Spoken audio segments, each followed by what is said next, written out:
This video is dedicated to the preparation of the 53rd session of the Codex Committee on Food Hygiene that is anticipated to take place in San Diego, California, in the United States from the 29th of November to December the 2nd. This video is prepared to support Codex delegations for a better preparation and therefore hopefully a more effective participation in the proceedings of this technical committee. And this is being part of the Codex Outreach program that is implemented by the Global Food Regulatory Science Society in partnership with Venture 37 Land O'Lakes, and which is funded by the US Codex Office and dedicated to supporting the development of Codex capacities in Asia and in the Southwest Pacific.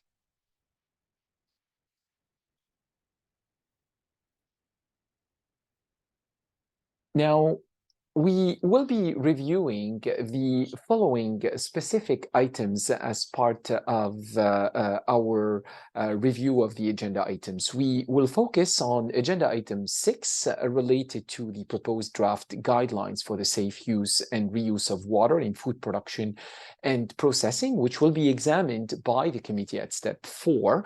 And we will be reviewing agenda items 7 and 8, which propose 2 discussion papers aimed at reviewing the potential for the revision of existing guidelines that were developed by CCFH as part of the application of the general principles of food hygiene, but dedicated to the control of 2 types of pathogens. Agenda item 7 related to pathogenic Vibrio species in seafood, and agenda item 8 related to a better control for viruses in food.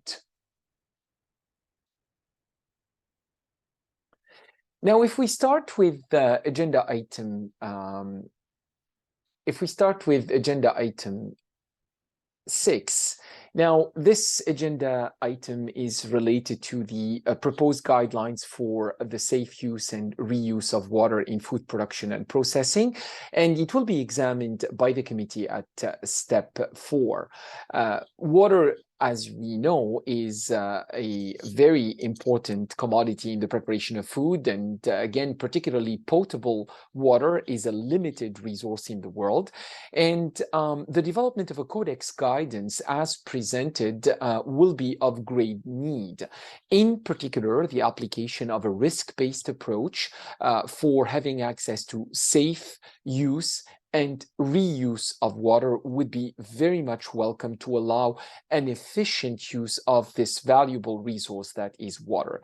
Now, of course, enhanced guidance on the steps, the structure of this risk-based approach, as well as the way this guidance would be applied, for example, in specific sectors, whether be it in produce sector or in the fishery product sector, would be of particular interest. Now, as you will note in the document that was prepared as part of this initiative, we offered some general comments on the document itself, but also some specific comments were made. Now, we consider, in fact, this guidance to be very much relevant due to the fact that, again, water is very much important. But we have actually some specific comments on some paragraphs. So, for example, paragraph 13, where a number of options were made vis-a-vis, this is the notion of water fit for purpose and what type of formulation we use basically in this paragraph. So, water that is determined to be safe for an intended purpose through an assessment of potential hazards, treatment options and their efficacy, control measures, history of use, and the end use of the food product. That's option 1 that is proposed for paragraph 13. The second option for water fit for purpose was indicating water which is determined to be safe for an intended purpose through a water risk assessment. Now, our recommendation would be to go for option 2 because it would be more precise. However, it would need to be coupled with an enhanced definition of what we mean by water risk assessment. And the wording of water risk assessment seems to be more appropriate than water risk analysis in this particular context, since the results of this assessment would be used to inform risk management decisions as noted in paragraph 15, and likely also to inform risk communication. Now, we would be looking at a better definition, of course, of water risk assessment in this particular case. Of course, in this document, attention needs to be brought to the annexes, and particularly Annex 1 related to the fresh produce. Now, this annex is very useful. It's very informative, and the sections on water irrigation, for example, including greenhouses and harvest and post-harvest use of water, are actually considered to be important sections and actually are very clear. Paragraph 34 of these sections raises a very important point in various regions of the world. This is in relation to the management and use of biocytes. But again, we know that regulatory requirements around these substances are not always available. In paragraph 51, we note the fact that consumption data and pathogen transfer rates from water to produce should be mentioned, as they are considered essential for accurate quantitative risk assessment. And this could be achieved through citing a Codex document or other reference on quantitative microbiological risk assessment. We would have also some comments on Annex 2 related to fishery products. This annex is very relevant and necessary. It could, however, be further enhanced. For example, it mainly focuses on processing, but water use and reuse in other contexts, for example, in aquaculture, should also be addressed. Now, we have offered some more in-depth comments in the companion document that is associated with this presentation, and that you will be able to find on the GForce website.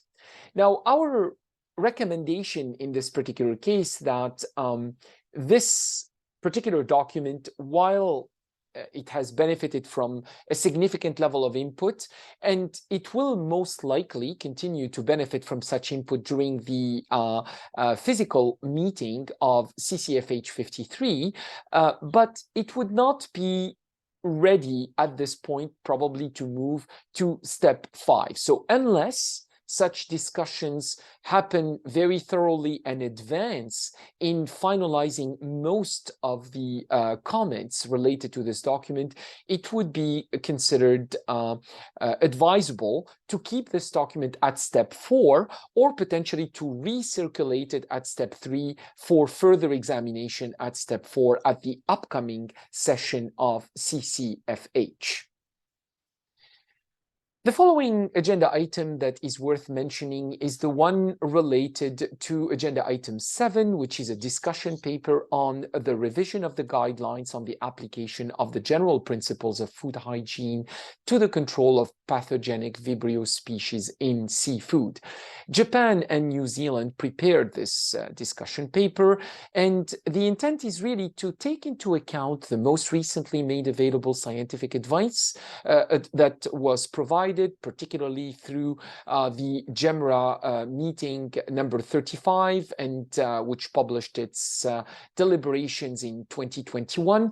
And the intent is to look at how we can take stock of what was made available in terms of scientific advice in order to update some specific sections of the Codex guidance known as CXG 73 2010. Now, considering the scientific advice that was made available, we might essentially look at an updated version of this particular guidance. Now, you will note that in the companion document that I mentioned, in the companion document to this presentation, there are some specific comments that would be of interest.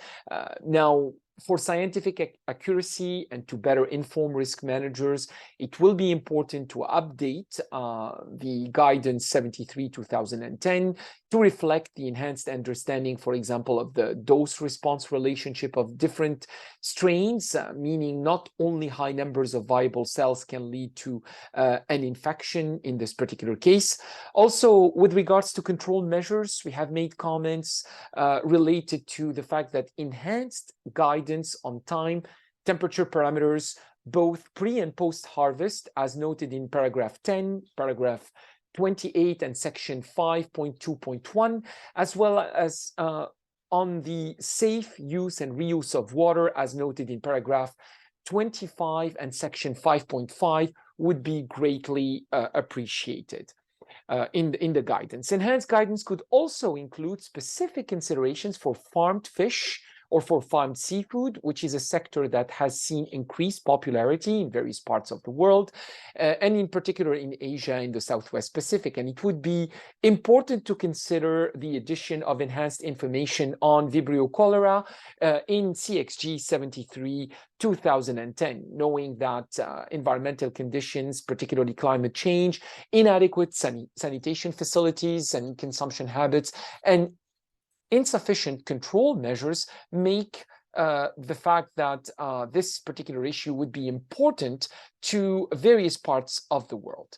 Now, in terms of a recommendation, after the examination of this discussion paper, it is advisable that Codex delegates support to proceed with new work towards the update of CXG 73/2010.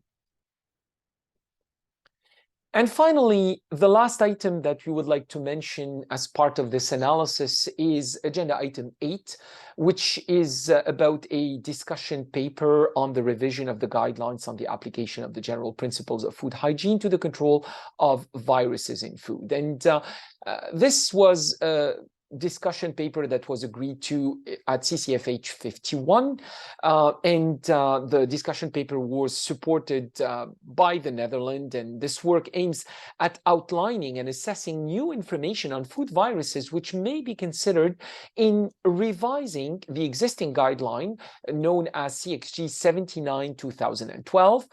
A number of elements have been identified in the discussion paper that could represent potential additions to the guideline, including information on hepatitis E virus, and based on the cases that have been reported and increasing in a number of countries, and outbreaks that have been linked to undercooked pork liver, for example, that have been reported. Also, the potential issues related to fresh and frozen produce, information on the efficacy of interventions on the control of viruses, for example, the efficacy of heat treatment, high pressure, cold plasma, disinfection, and food handler hygiene, and the impacts of these on the guidelines. There are some new information related to the advances in analytical methods for norovirus, and also improved guidance on the control of hepatitis A and norovirus as well. Criteria on the required water quality to prevent contamination of fresh produce. So these criteria could be also considered as part of the improved guideline. Now, the significance of viruses on the incidence of foodborne illness around the world has gained recognition and more interest in recent years. New agents, new vehicles of infection have been identified and reported, as well as new approaches for the detection and quantification. Now, this discussion paper raises indeed various relevant points that could be considered for the enhancement of the existing guidelines. And I guess as part of the recommendations that we would be proceeding with is that it's important that Codex delegations, in fact, look at recommending that this advances as new work in order to initiate the review of CXG 79/2012. Now, overall, the upcoming CCFH has a number of agenda items of interest, and these items will be very much of concern for the two regions to which we dedicate this outreach program, both Asia and the Southwest Pacific. So particularly looking at the advancement of the guideline on the use and reuse of water, but also related to the updates of existing guidance under CCFH. We hope that this analysis was useful, and we wish you a great participation at CCFH, and we welcome your input and your comments as to how we can make these analysis of these agenda items more useful to Codex delegates from both regions who intend to participate in the deliberations of upcoming Codex committees.